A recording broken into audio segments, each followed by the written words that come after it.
E aí, pessoal, como é que tá? Tô gravando mais uma aula aqui, nós vamos estar dando continuidade. Na aula anterior, hebreus, fenícios e persas, né? Nós fizemos. E agora a gente vai para os gregos, beleza, pessoal? Mas primeiro, vamos corrigir as atividades anteriores. As atividades que eu havia passado anteriormente, né? Nós vamos então estar corrigindo aqui. O que é para vocês fazerem? Vocês já me mandaram pela plataforma, só que agora eu quero que vocês coloquem as respostas corretas, o que a gente corrigir aqui, no caderno. Apenas o que você errou. O que você acertou não precisa. Mas o que você errou, coloca a resposta no caderno para mim e deixa lá registrado, por favor.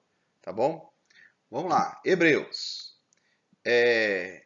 A herança, legado dos hebreus para o mundo atual é o quê?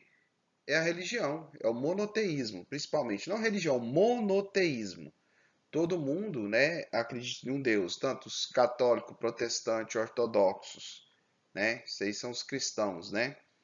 Católicos, protestantes, ortodoxos, os espíritas e vários outros da religião cristã, tá ok? Vem da região dos hebreus. Dos hebreus sai o judaísmo, o cristianismo e também o islamismo. Tá? Então, as três religiões monoteístas, judaísmo, cristianismo e islamismo, tudo vem dos hebreus. Preste atenção nisso, que são desdobramento dos hebreus. Então, o mesmo Deus que é dos católicos, que é dos cristãos, que é do judeu e que é do islâmico, que é o mesmo Deus dos hebreus. Tá ok? Então, eles nos deu o quê? O monoteísmo. Tá ok? Mono é um, né? Tel é Deus. Beleza? As principais fontes para o estudo da história dos hebreus, fácil, fácil. O que mais nós temos de informações da história dos hebreus é a própria Bíblia. A Bíblia que nos dá muita informação de lá, muita coisa. Existem outros textos, também tem outras fontes que que os historiadores fazem uso, tá bom? O que foi o êxodo para os hebreus? Explique. O êxodo foi o seguinte, os hebreus, eles vão para o Egito, e você está lá parece que é José, né, que vai para o Egito, depois leva a família dele para lá e todo o povo, porque ficou pela Bíblia, tá, pessoal? Porque deu fome, deu uma seca muito tempo e tal, tal. Beleza. Pela história, os hebreus entrou junto com os Ixos para invadir o Egito. E assim, quando os Ixos são derrotados, os egípcios então pegam os hebreus e escraviza, tá? Porque eles eram invasores, agora passaram a ser escravos. E o êxodo é o quê? É a fuga do povo hebreu para de volta para a terra de Canaã, a terra que foi dada Deus deu para Abraão para ele erguer seu povo na terra. Então os hebreus então vão voltar. Então tem toda aquela história, né? Tem um erro grave que o povo gosta de colocar, que Ramsés foi o faraó. Não, está bem longe Ramsés dessa história, tá? É outros faraós que apareceram, não era nem esse, tá? E, e eles então fogem do Egito, né? Tem aquela fuga e tem toda aquela ideia de Moisés, o mar que vai abrir, né? O mar vermelho e toda aquela coisa contada na Bíblia. Pessoal, vamos separar, ó, ciência e fé. Não é para ninguém desacreditar na hora que você estiver em suas orações, lendo as suas leituras, a questão bíblica, pessoal, você tem que ter sua fé. Ciência é ciência, tá? Então a gente separa as duas coisas que a gente vive bem, tá bom? História conta de um jeito, a ciência, a Bíblia conta de outro. O importante é você ter sua fé firme e intacta, tá bom? Enquanto a maioria dos povos da antiguidade era politeísta, os hebreus eram o quê? Monoteísta. Politeísta, poli, muitos, né? Muitos. Mono é um, tá? Então, quando tinham muitos deuses, os hebreus eram monoteístas, tá bom? Um Deus só. Explica a principal diferença entre judeus e cristãos. Os judeus, eles têm a Torá, que para nós é o Pentateuco, né? Que é os 5 livros. Já os cristãos têm o Evangelho, que já é depois escrito pelos apóstolos e outros homens, depois que Cristo passa por lá, entendeu? Então, nós temos essa diferença. Por quê? Os judeus, o judeu é hebreu, mas hebreu não é judeu, tá? Porque os judeus foi o seguinte, eles é uma vertente do povo hebreu, uma parte do povo hebreu que sobrou. E eles então manteve a religião hebraica. Então eles não acreditam que Jesus é o Salvador, eles não acreditam em nada disso. Como nós não acreditamos que Maomé é o novo Messias, entendeu? Então a mesma coisa que eles têm, nós temos com os islâmicos, tá bom? Então a diferença básica é esta, e os judeus eles têm os seus ritos e a sua religião, e nós temos a nossa, tá bom? Beleza, galera? Vamos pro próximo? Fenícios. Agora vamos falar sobre a atividade dos fenícios. Atualmente a Fenícia corresponde a qual país? O Líbano, tá? Ali, um país bem pequeno, né? E ali é um país muito rico e comercialmente há muitos anos, até hoje, né? Então é um país que tem fortes, né, heranças desse povo fenício, tá bom? Explique por que os fenícios se dedicaram ao comércio marítimo. Porque eles viviam num lugar terrível. Era uma montanha, tinha muita árvore, pouco local para a prática da agricultura, e a única saída deles era o quê? Comercializar. Inteligentíssimo, aproveitaram aquelas árvores, fizeram barcos e começaram a fazer comércio. Isso aí fez com que eles ficassem riquíssimos. Os fenícios eram ricos, eles não precisavam de invadir povo de ninguém, não precisavam de atacar ninguém, precisavam de amizade com todo mundo. Era um povo extremamente moderno da sua época. Muito moderno. O que eles queriam era paz e comunicar com todo mundo. Eu quero é comércio. Eu quero é paz e é comércio. Então eram fantásticos os fenícios. Né? O legado dos fenícios para o mundo atual foi a invenção do alfabeto fonético. Os fenícios, eles eram engraçados demais. O que eles faziam? Para eles poderem se comunicar com os outros povos, eles começaram a criar sons, né, para as letras. Até aquele momento, o alfabeto era aquela escrita cuneiforme, dava símbolos aos objetos. Agora não. Se ele precisasse escrever alguma coisa, ele criou fonemas. Então o cara falava, ele escrevia igual nós. O nosso alfabeto é fonético, né? Então nós escrevemos os sons, certo? É isso que eu quero que vocês entendam. Cite exemplo de produtos comercializados pelos fenícios: vinho, madeira, seda, tudo, gente. Trigo, muita madeira, eles tinham muita madeira. Azeite, tudo quanto é coisa que existia, tecidos de tudo quanto é jeito. Eles compravam ali, vendiam aqui, traçavam o mar todinho e conseguiram ficar ricos e fantásticos. Todo mundo adorava os fenícios. Por que os fenícios criaram o alfabeto? Para comercializar. Para comercializar, né? Então era muito melhor eles poderem escrever, porque chegava lá e falava, chegava aqui num lugar, chegava aqui e falava, por exemplo, caneta. Aí ele escrevia caneta. Então ele sabe que isso aqui é caneta. Mas chegava no outro lugar, falava estilô, que é caneta em francês. Aí o que acontecia? Ele escrevia estilô, mas ele sabia que tudo era mesmo produto, caneta. Chegava no pencil, pen, né? Caneta é pen. E aí, tá, ele ia e escrevia a fonética. E assim o que acontecia? Ele ia para um lugar, ia para o outro, chegava em tal lugar, então eu já sabia que isso aqui era estilô naquele lugar. Sabia que isso aqui era pen no outro lugar. Sabia que isso aqui é a caneta no outro lugar. O cara era genial. Isso foi genial. Fez com que o comércio explodisse, melhorasse muito. Né? E eles ganharam muito dinheiro com isso. Bacana? Persas, povo fantástico. Hoje corresponde ao Irã, tá? Parte do Irã. Povo muito massa. Nós vamos estudar mais ele quando estiver estudando os gregos. O vasto Império Persas foi dividido em províncias chamadas satrapas, né? E o que acontecia? Qual o rei que fundou o Império Persa? Ciro, tá? Os Aquemênidas. O Ciro, ele vai subir ao poder, né? E aí a tribo dos Aquemênidas vai tomar conta. E ele vai conseguir unir os povos persas, que a Pérsia é uma cidade pequena chamada Persépolis, e assim ele vai invadir os medos. Com isso ele faz o Império Persa. Buscando manter a unidade e a comunidade do Império, os persas aperfeiçoaram um sistema de correios. Olha só, né? Eles tinham uma comunicação fantástica, muito parecida com a dos Incas. Como é que funcionava?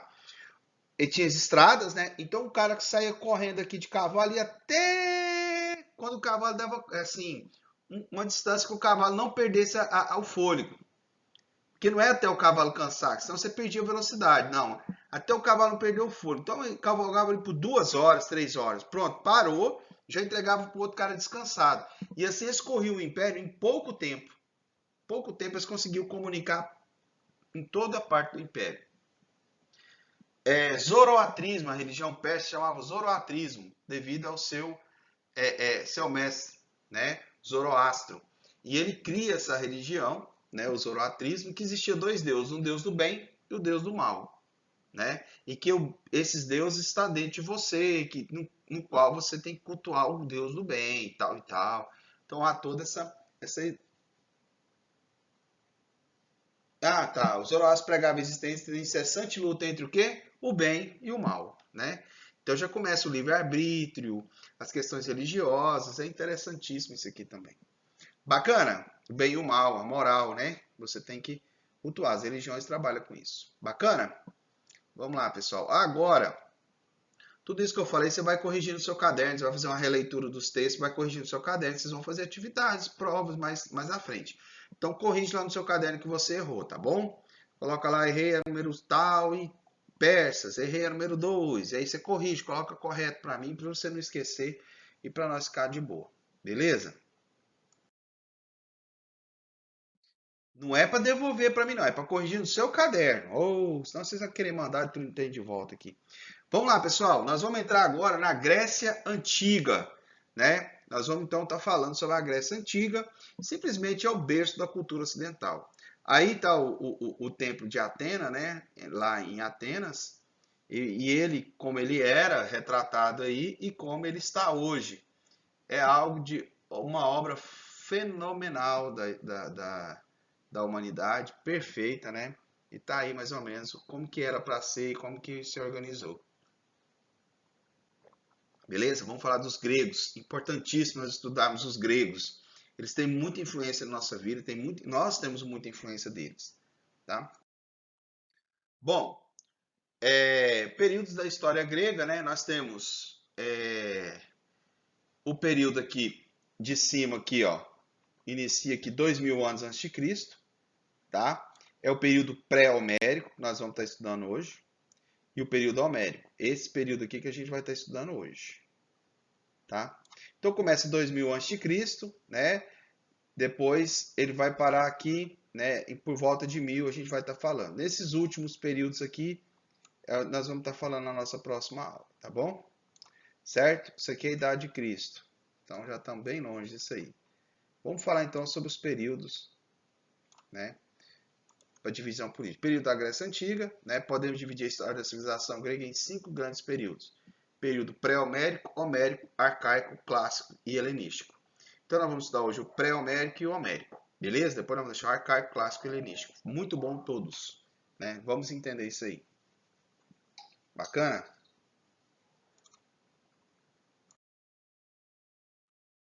Bom, divisão do território da Grécia Antiga, né? Nós temos a Grécia continental, né? A Grécia Asiática, que hoje não faz mais parte da Grécia, mas fazia, hoje faz parte de outros países, como a Turquia, toma conta de lá. Algumas ilhas ela tem, e a Grécia Insular, que é a Grécia das várias ilhas que tinha aqui nessa região também. Isso fazia parte da Grécia naquela época, né, pessoal? Nós vamos estudar ela. Localização e aspectos geográficos, né?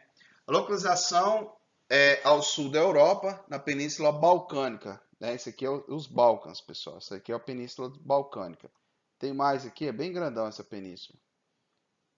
Teve muita guerra no final dos anos 90 nisso aqui. Mas vamos lá. Posição geográfica privilegiada devido à proximidade com o resto da Europa, Ásia e África. Então os gregos eram também grandes comerciantes, grandes rivais dos fenícios. No momento de maior esplendor, possuía colônias. Apoicai, espalhado por toda a margem do mar Mediterrâneo, litoral da Ásia Menor, norte da África e inúmeras ilhas. Então eles tinham várias colônias, não só nessa região, para poder fazer comércio, né? Dividida em Grécia continental, sul da Península Balcânica, Grécia insular, ilhas do Mar Egeu e Grécia asiática, litoral da Ásia Menor, conforme eu já disse aí para vocês. Aspecto geográfico, território montanhoso, solo pouco fértil, litoral recortado. Igualzinho, muito parecido com os fenícios, só que ainda os gregos eram melhor que os fenícios ainda, mas era muita gente para pouca terra, né? E os fenícios, eles eram já menos pessoas, é uma talassocracia, quer dizer, comerciantes, até existiam os reis, mas os comerciantes influenciaram bastante lá. Os fenícios eram cidades-estados, como os gregos também, né? Cada cidade era independente uma da outra. Os gregos também têm essa mesma característica, tá bom? Aspecto geográfico, território. Ah, tá. As montanhas isolavam a cidade, contribuindo para a autonomia da polis, servindo também como barreiras naturais e dificuldade na agricultura. Propiciou o desenvolvimento da atividade comercial. As enseadas naturais permitiram a construção de inúmeros portos. O solo permitiu apenas o cultivo de oliveira, trigo e uva, mas que foram amplamente utilizados. Então, eles tinham isso para fazer os comércios das coisas que eles necessitavam. Então, nós estamos indo aí para poder entender. Pessoal, nós vamos estudar agora o período pré-homérico, tá? Civilização creto-micênica. Por que Creto? Por causa da ilha de Creta e dos micênicos, que vão ter uma cidade por aqui, tá? Nós já vamos estar falando disso aí. Isso aí vai ser os grandes influenciadores. Durante muitos anos se estabeleceu a ilha de Creta, a civilização minoica, caracterizada pelo comércio em grande quantidade que realizava no mar Egeu. Então eles tinham um vasto comércio aí nessa região, os cretenses, tá? Bom, por volta de 1400 a.C., os aqueus invadiram e pacificaram a região, invadiram pacificamente a região. O contato com os cretenses permitiu que os aqueus incorporassem não apenas os padrões artísticos, religiosos e políticos, como também aprendessem a arte de navegação, novas técnicas agrícolas e escrita. Nascia dessa maneira a civilização creto-micênica, porque vai ter a sociedade micênica montada pelos aqueus. E essa sociedade vai começar a influenciar tudo, porque os aqueus irão aprender com os cretenses, tá? E os cretenses vão aprender com os aqueus e vai criar essa sociedade creto-micênica. Beleza?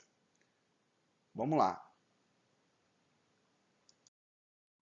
Bom, logo vai vir a invasão dos eólios, tá? Dos eólios, os eólios e os jônios. Olha os aqueus aqui embaixo,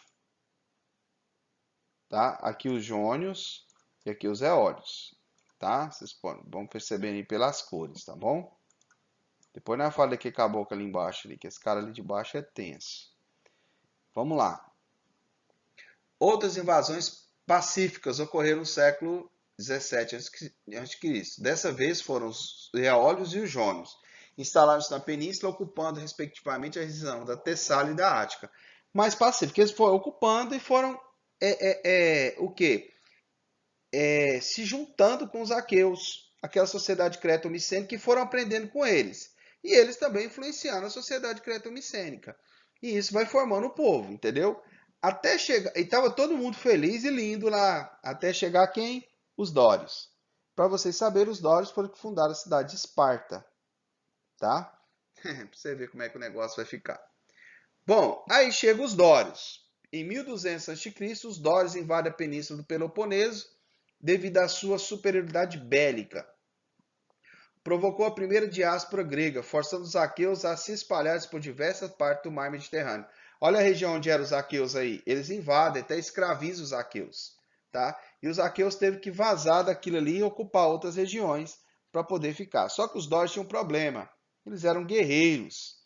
Então a ideia deles é combate, bater, destruir cidades e pegar e capturar. Então eles vão acabar com aquela estabilidade econômica, aquele comércio, aquela paz. Eles vão pôr todo mundo ruralizar, vai bagunçar o negócio, tá? Vai bagunçar. Bom, nós vamos agora para o período homérico, né? Civilização gentílica. Com essa invasão dos dórios, a sociedade grega vai passar para a sociedade gentílica. Lembra que tinha comércio, cidades e tal? Agora vai regredir. Vamos falar sobre isso. Bom, período homérico, século 12 ao século 8 a.C., civilização gentílica, né? Homero é considerado o pai da história, né? Porque eles conversavam algumas coisas. Ele escreveu 2 livros, a Ilíada e a Odisseia.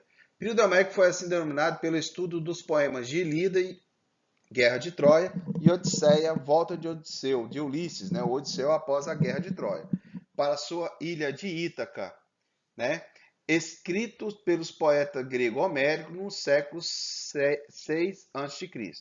A importância desse poema está relacionada ao fato de eles expressarem os modos de vida da civilização grega naquela época, bem como seus costumes, uso da terra e formação social, em detrimento da civilização creto-micênica.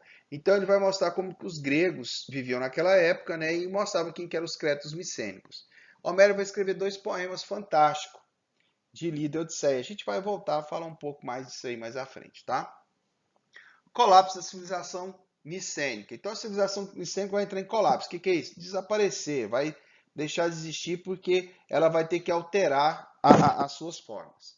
Devido à invasão dos dórios, todo o grande comércio que havia se estabelecido nos séculos anteriores e a estruturação dos núcleos urbanos foram alterados. A população começou a viver baseando-se em pequenos grupos familiares que viviam da agricultura e de subsistência. O sofisticado artesanato que havia sido desenvolvido cedeu espaço para peças mais simples e funcionais. Então vai haver uma regressão, né, bastante forte da cultura grega por uma ruralização, para uma coisa bem mais fraca, tá bom? A sociedade é de gêneros, bem difícil do que era antes. Bom, então vamos falar um pouco do Homero. Escreveu 2 poemas mais importantes da época, Ilíada e Odisseia. Importantíssimo, clássico da história da humanidade, clássico da arte da humanidade. Quem lê fica maravilhado, conta os deuses, conta um monte de histórias importantíssimas para a gente poder entender culturalmente. Por meio dessas obras é possível compreender o modo de vida dos povos da Grécia e suas crenças na cultura.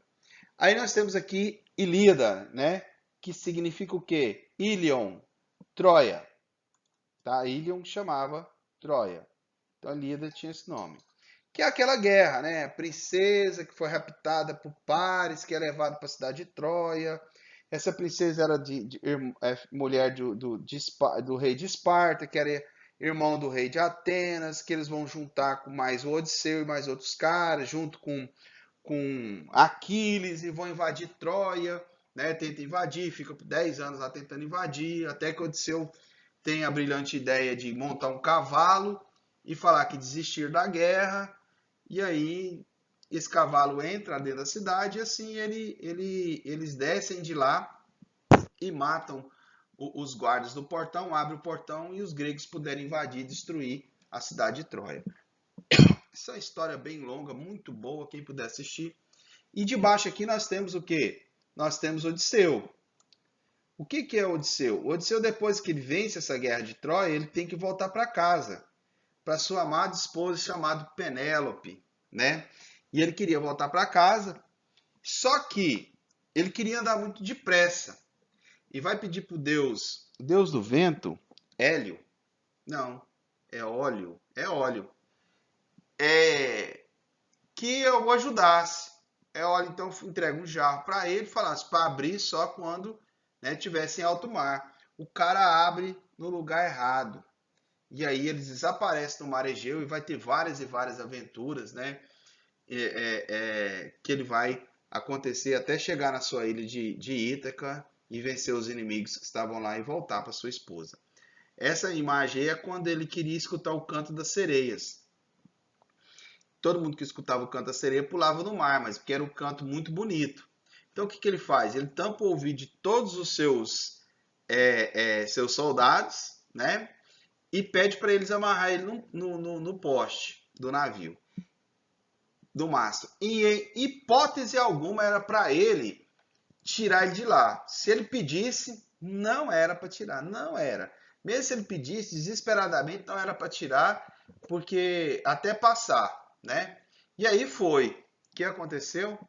E no meio disso ele começou a escutar o canto da sereia, ficou tão maravilhado que queria entrar no mar Desesperado. O que as sereias faziam? Elas cantavam tanto que os homens ficavam loucos e pulavam no mar e elas comiam os homens. Né? Então eram sereias canibais, como se diz. E na hora que ele está amarrado, passa a cantar sereias, ele quer desesperadamente pular no mar. Só que como ele estava amarrado, ele pôde passar de boa. E aí vai ter várias e várias histórias fantásticas desse período, tá bom? Bom, período homérico. Período que chamamos homérico. Iniciou-se com a primeira diáspora. Diáspora é dispersão, tá? Lembra quando eu falei? O povo, eles entram no em cima do povo aqueu ali, os aqueus teve que vazar, né? E sua característica predominante é a organização da população em comunidades agrícolas, pequenas e fundadas no princípio do coletivismo igualitário dos gêneros. O que é gêneros? Família. Aí todo mundo foi para as fazendas, né? Cada um fica ali, e aquela terra era coletiva. E passa então a fazer os gêneros. E aí, cadê o comércio? Não, era subsistência. Cada gênero fazia sua própria subsistência.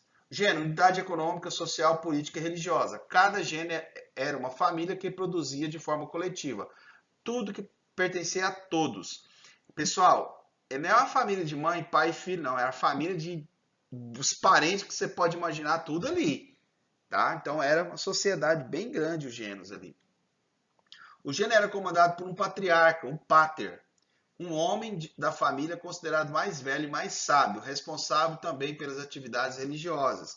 Então, geralmente, colocava um cara para comandar todo aquele pessoal ali. Geralmente, um homem mais velho, patriarca, mais sábio, né? E toda aquela história para poder estar ali comandando tudo aquilo.